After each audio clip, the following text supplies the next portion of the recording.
toutes choses visibles et invisibles. De sorte que nous sommes reconnaissants pour ce privilège que tu nous as accordé d'être dans l'église de ton serviteur, oh Dieu.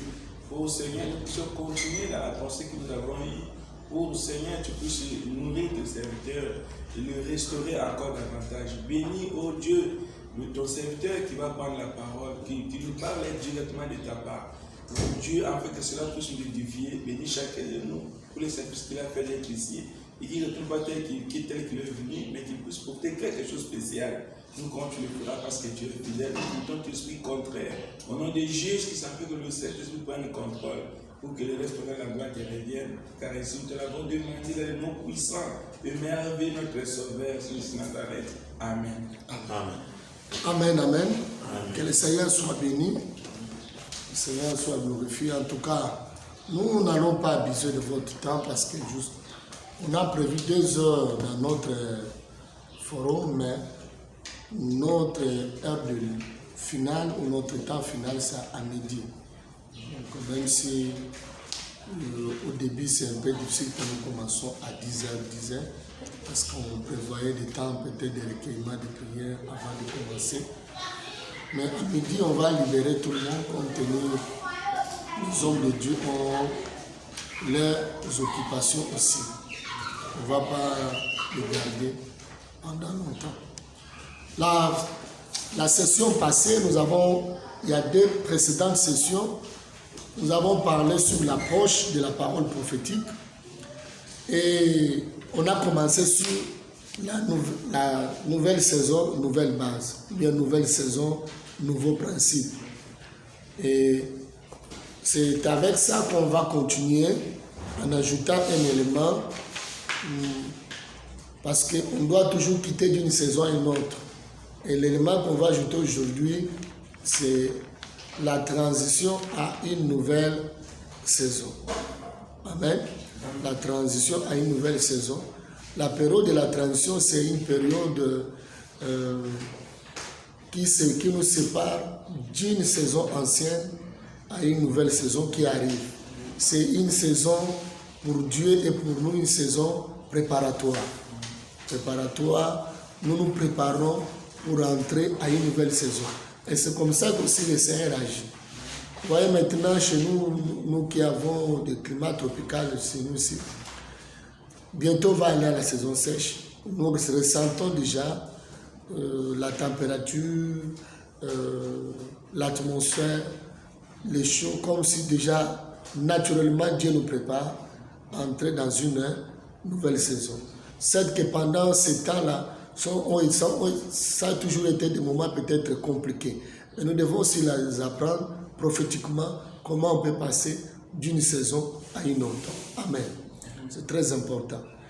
Alors, j'avais une parole, je voulais encourager à vous qui êtes des jeunes serviteurs, de faire un effort de sensibiliser votre génération dans ce que nous sommes en train de faire. On parlait cela avec le pasteur d'Adèle lorsqu'on était au bureau. La jeunesse, vous avez de la force, vous avez de la vigueur. Nous, peut-être, la force physique n'est plus comme on était là avant.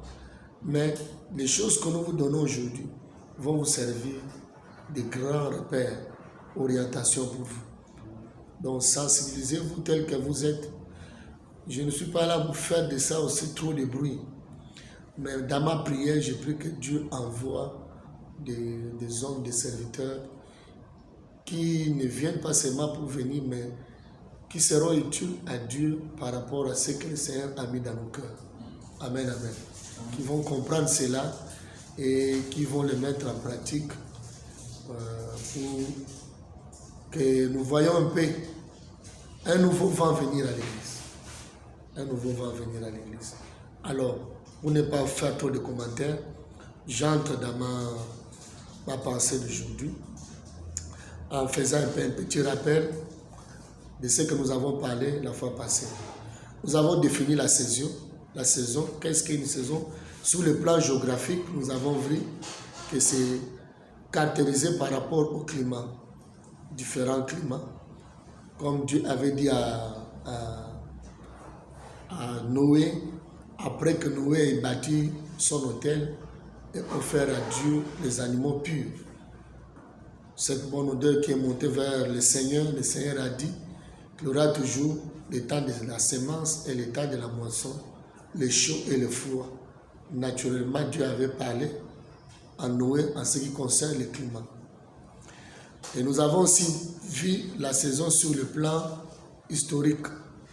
Elle est caractérisée par des événements marquants. Même dans notre société, on peut définir historiquement les différentes saisons, comme on disait, les époques coloniales, les époques de l'indépendance, le temps de la perestroïka, où on a vu la société adopter un système politique qu'on appelle la démocratie. Amen. Et ça aussi, ça caractérise des saisons, des différentes saisons que le monde a connues lorsque nous consultons nos annales ou l'histoire du monde. Et bibliquement aussi, lorsque nous parlons de la saison, nous avons compris que la saison est caractérisée par l'accomplissement des prophéties bibliques, des paroles bibliques qui s'accomplissent dans nos vies. On peut dire que quand le jour de la Pentecôte, quand Pierre était en train de prêcher, ce jour-là, qu'il voulait déjà révéler au peuple de Dieu qui l'écoutait que Dieu vient d'engager une nouvelle saison. Parce que ce jour-là, Pierre va leur rappeler les accomplissements des prophéties bibliques. Lorsque vous lisez Actes chapitre 2, Pierre va leur rappeler les accomplissements des prophéties bibliques. La prophétie de Joël, la prophétie de David. Il va leur dire, nous ne sommes pas ivres, mais ce que vous êtes en train de constater, c'est un accomplissement de la prophétie, selon les Écritures. C'est qu'à leur temps, ils ne disaient pas la Bible, ils disaient les Écritures. Amen. C'est nous qui disons la Bible et nous les séparons, Ancien Testament et Nouveau Testament. Mais lorsque les apôtres prêchaient, ils parlaient seulement un seul langage, les Écritures. Amen. Les Écritures. Donc, c'est nous qui disons Nouveau Testament, Ancien Testament. Mais quand Pierre prêchait, ils n'avaient pas le Nouveau Testament que nous avons aujourd'hui. Ils parlaient des Écritures. Ils prêchaient les prophètes et Moïse. Mais au travers des prophètes et Moïse, ils expliquaient Christ. Ils révélaient Christ au travers des prophètes et Moïse. Quand je dis Moïse, cela veut dire la loi, Torah, les 5 livres, Genèse, tout jusqu'à Deutéronome. Il parlait de Moïse, il parlait des prophètes, mais en parlant de Moïse et des prophètes, il révélait Christ. Il révélait Christ au travers des Écritures.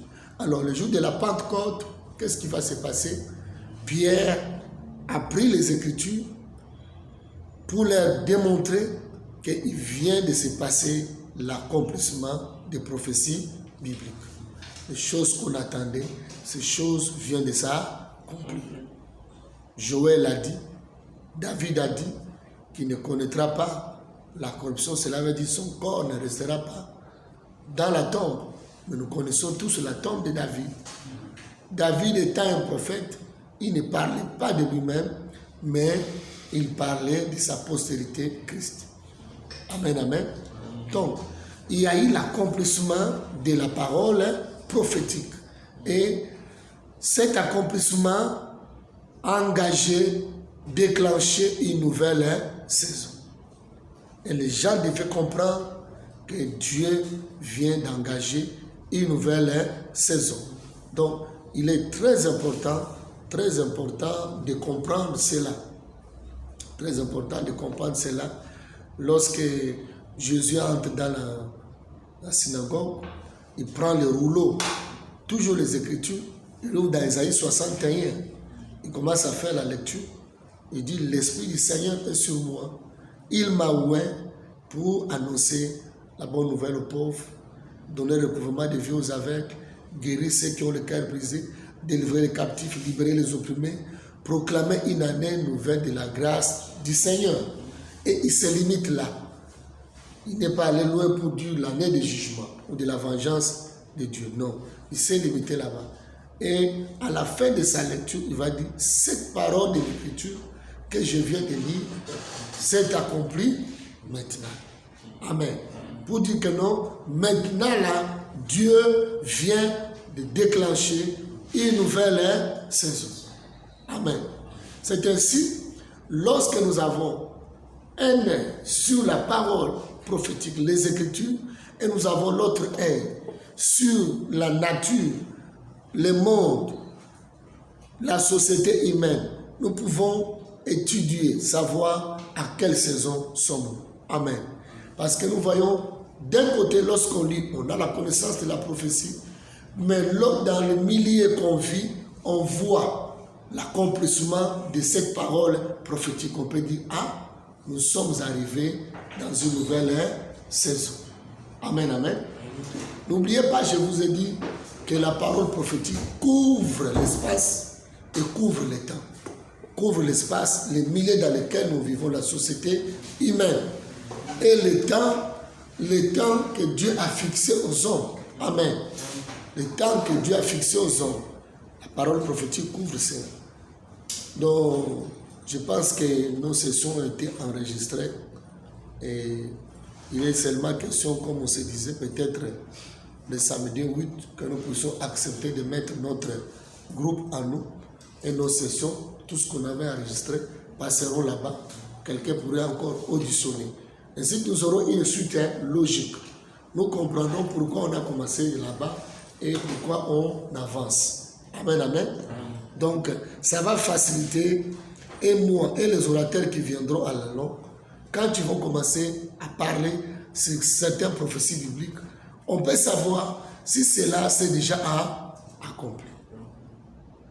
Dites amen. Donc, on peut savoir que non, cela c'est déjà été accompli. Alors, lorsque Jésus lisait cela, on pouvait se dire, waouh, il vient, il se limite jusqu'à dire qu'il est venu publier une année de la grâce du Seigneur. Quoi? Il est venu engager le jubilé, le temps de la grâce. C'est ainsi les gens se sont levés contre lui. Parce qu'il n'y a que le Messie qui peut arriver à déclencher cette saison. Mais qui es-tu? Toi, le fils de Marie et de Joseph que nous connaissons. Par manque de révélation, ils ne savaient pas que c'était lui, le Messie. Ils ont voulu lui faire la guerre. Parce que moi, je lis la Bible de l'Apocalypse, de la Genèse à l'Apocalypse. Je n'ai pas vu là où Israël a fêté l'année de Jubilé. Je n'ai pas vu.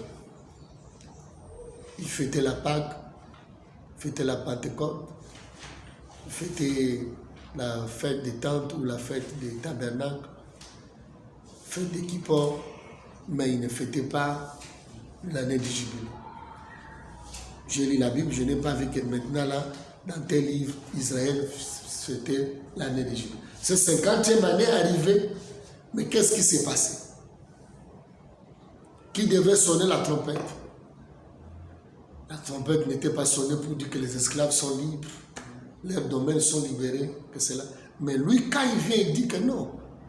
Je suis venu pour que cette année soit mise en vigueur. Amen, amen. Donc, il est venu déclencher une nouvelle saison. Donc, nous devons lire les paroles prophétiques et voir avec l'aide de Dieu et du Saint-Esprit, avec le discernement de ce que nous vivons dans la nature, pour savoir que non, cette prophétie s'est accomplie. Donc, nous sommes arrivés à une nouvelle saison. Amen, amen. Nous avons dit que les saisons sont programmées par Dieu. Ce n'est pas nous qui programmons les saisons. C'est Dieu qui programme les saisons. Lorsqu'il dit que cela doit arriver, comme il s'écrit dans Galates 4:4, lorsque le temps fut accompli, Dieu a envoyé son Fils. Il est né d'une femme. Amen. Lorsque le temps marqué, le temps kairos, le temps fixé par Dieu, il a envoyé son Fils. Personne ne pouvait l'empêcher. Personne ne peut empêcher Dieu de programmer les saisons. Mais nous, qu'est-ce qu'on peut faire? Nous, on s'adapte. Selon, comme c'est naturel aussi, on s'adapte. La saison sèche va arriver, il va faire froid. on va s'adapter dans notre accoutrement, dans notre manière de vivre. Amen. On ne va pas laisser les petits enfants torse nu. Ailleurs, là où il fait l'hiver, ils sont avec les manteaux. Donc notre manière, accoutrement change. Notre manière peut-être aussi même de manger change. Pendant qu'il fait froid, on cherche à prendre quelque chose qui est chaud le matin pour un peu réchauffer son organisme. Donc, nous on s'adapte aux saisons. Nous, on ne programme pas les saisons. Comme cela se passe naturellement, aussi bibliquement, divinement, spirituellement, ce n'est pas nous qui programmons les saisons, c'est Dieu qui programme les saisons. Aucune intercession ne peut empêcher une prophétie biblique selon l'Apocalypse de s'accomplir. Amen. C'est là où je faisais un peu la différence entre une prophétie tout court et quand on dit l'Apocalypse. Je pense que j'avais parlé dans l'approche de la parole prophétique, quand j'avais défini la parole prophétique. J'ai dit, la parole prophétique, ça peut être une inspiration de Dieu par rapport aux faits qui peuvent arriver, mais aussi la révélation du dessein de Dieu. Amen. Quand c'est la révélation du dessein de Dieu, aucune prière ne peut l'empêcher. Il y a des prophéties où Dieu peut annoncer, surtout quand c'est le malheur. Dieu dit à Jonas, va déclarer le jugement sur Ninive. Je vais détruire. Ce n'est pas forcément que cela doit arriver. Tout dépend des réactions des hommes. Quand Jonas commence à proclamer le jugement, il y a une surprise qui se passe. Le roi, sa population, même leurs troupeaux, les gens se répandent. Amen. Ils s'humilient devant Dieu. Dieu dit que cela n'arrivera. Amen. Il envoie Esaïe, dit à Ézéchias, qu'il met de l'eau dans sa maison. Parce qu'il va mourir. Esaïe arrive, il déclare. Esaïe n'est pas n'importe quel prophète. C'est un prophète majeur. Un prophète messianique. L'évangéliste du Nouveau Testament, de l'Ancien Testament. Mais lorsqu'il arrive, Ézéchias écoute. L'attitude d'Ézéchias, Ézéchias va faire quoi? Il va se repentir. Dieu va le dire, va dire à Ézéchias qu'il ne mourra pas. J'ajoute 15 ans à la durée de sa vie. C'était des prophéties. Mais cela ne se sont pas accomplis. Parce que, s'annonçait le malheur, mais Dieu a vu l'attitude de cœur de l'homme. L'homme s'était repenti. Mais lorsqu'on parle de prophéties comme Apocalypse, comme révélation des desseins de Dieu, là, nos attitudes ne font absolument rien. Ça ne change pas. Amen. Là, c'est comme si un agenda de Dieu, un plan de Dieu, un dessein de Dieu, les choses qui arriveront.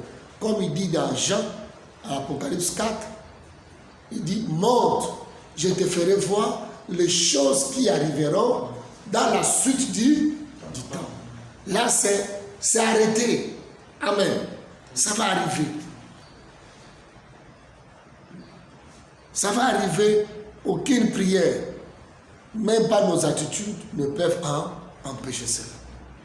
Et là, Dieu nous donne un plan, il dit que ça va arriver. Vous ferez ça. Quand vous verrez ceci, sachez que le Fils de l'homme est à la porte. Amen. Il y a déjà un plan. Là, qu'est-ce qu'on fait? Nous, nos prières ne peuvent pas changer. Mais nous, on s'adapte. C'est pourquoi lorsque vous lisez Matthieu 24, vous allez voir du premier verset jusqu'au verset 14, le Seigneur presque parle à l'église. À partir du 15e verset jusqu'à, je pense, verset 28, il en parle beaucoup à l'Israël, mais après il donne la conduite à tenir.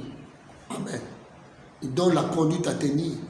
Comment vous devez faire, prier, veiller, prier. Comment vous devez faire quand ces choses arriveront. Amen. Sachez que ces choses arriveront.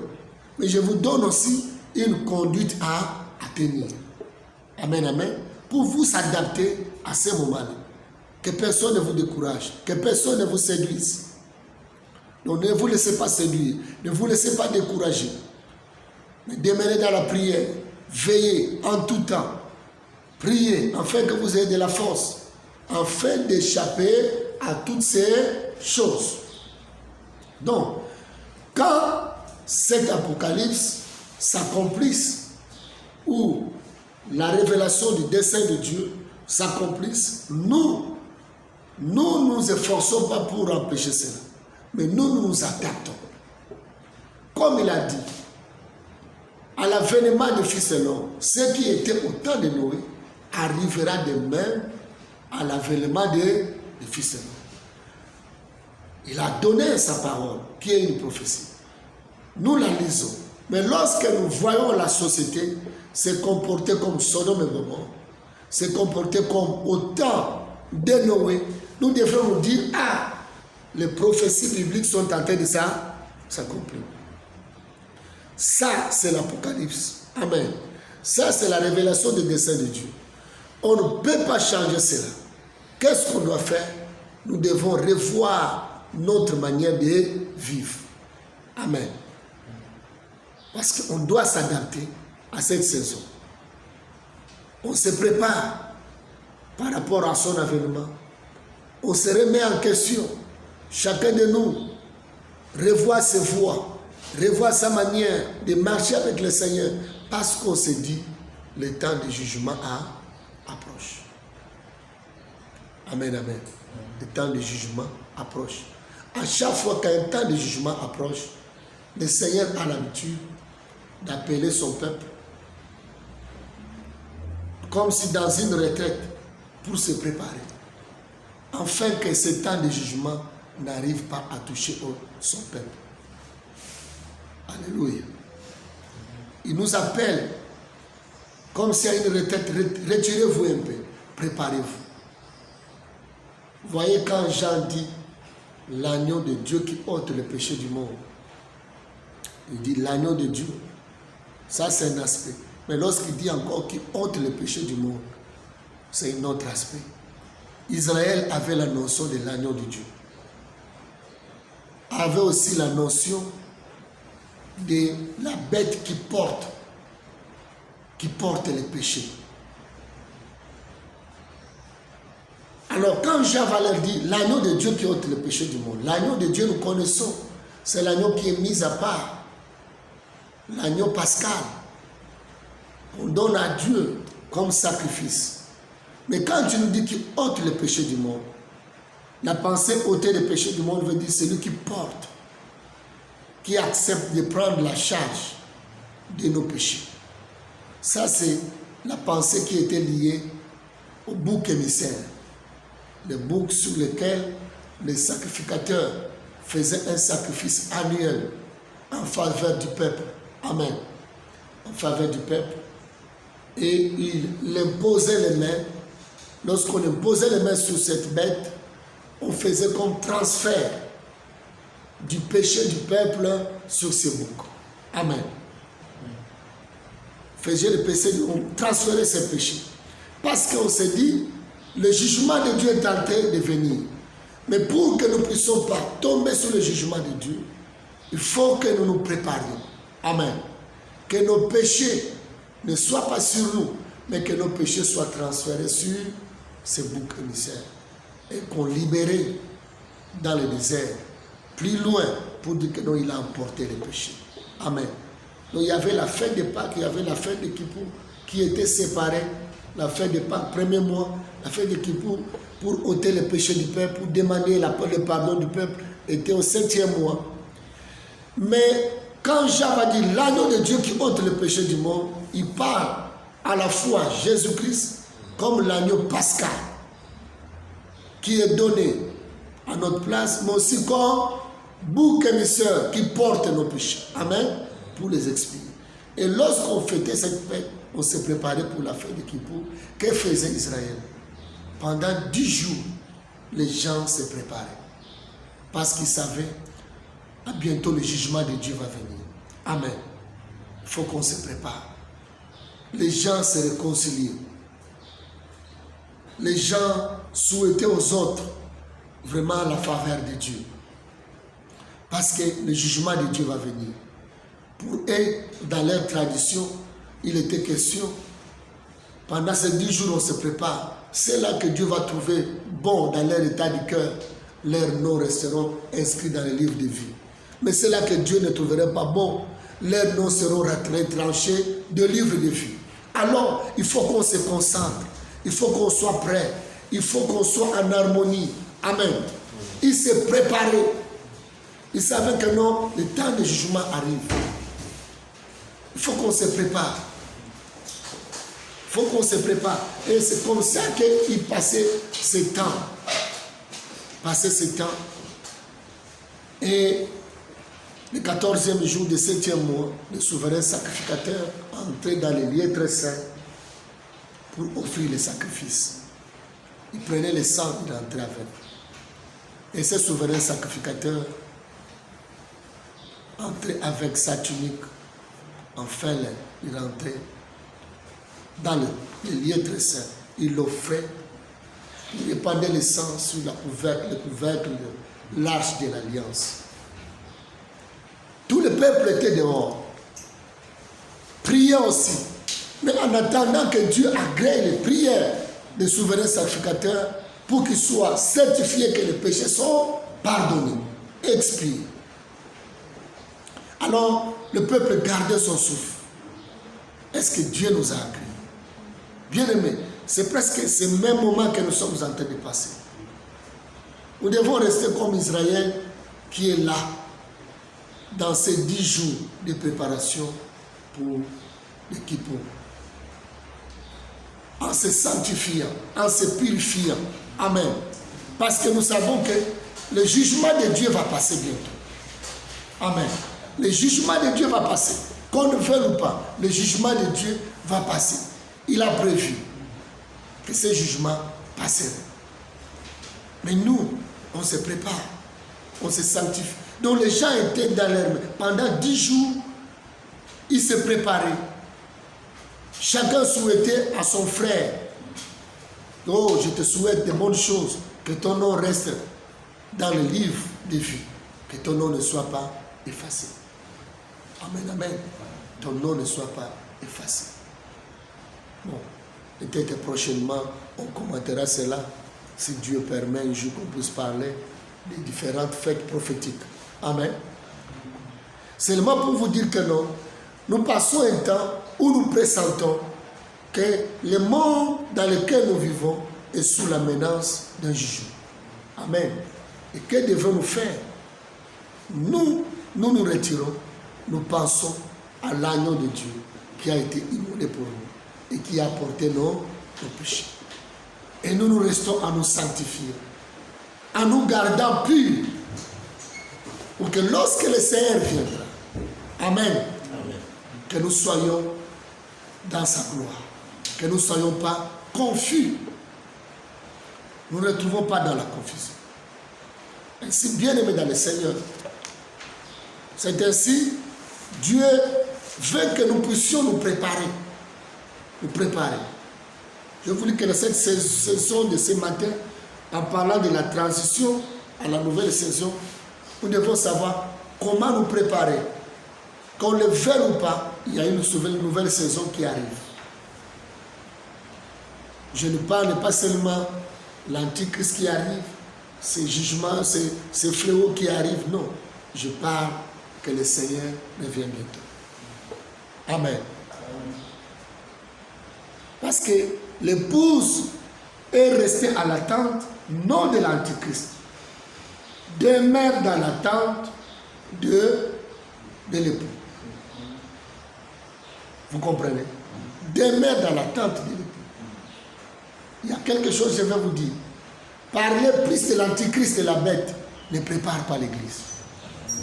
Mais parler plus de l'époux, c'est ce qui prépare l'église. Alléluia.